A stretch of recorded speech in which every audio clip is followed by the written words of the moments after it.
یعنی ولیوں کا جو سب سے بڑا درجہ ہے نا وہ ہے درجہ صدیقیت کا.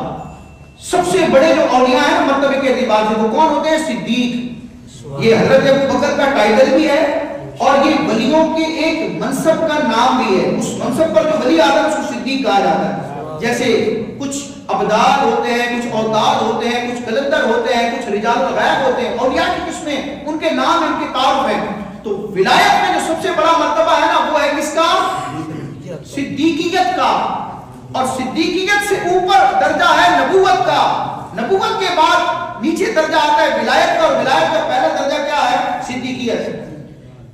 شیخ اکبر امام ابن عربی رحمۃ اللہ تعالی علیہ اس حقیقت کو بیان کرتے ہوئے اعلیٰ حضرت امام اہل سنت نے اپنی کتاب الزلال الانقا من بحر سبقۃ الاتقا، جس کا میں نے ذکر کیا، اس کتاب کے آخری صفحے پر شیخ محقق کی یہی عبارت ذکر کرتے ہیں. اس کا خلاصہ میں آسان انداز میں آپ کے سامنے بیان کرتا ہوں. شیخ محقق فرماتے ہیں ایک ہے نبوت کا منصب، ایک ہے صدیقیت کا منصب.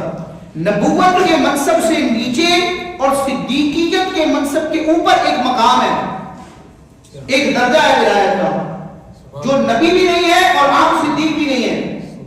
نبوت سے نیچے اور مقام صدیقیت سے اوپر ایک مقام ہے، اور اس مقام پر کائنات میں صرف ایک ولی فائز ہوئے ہے، اس کو دنیا صدیق اکبر کے نام سے یاد ہے. ویسے تو حضور کے ہر صحابی صدیق ہیں، سچے ہیں.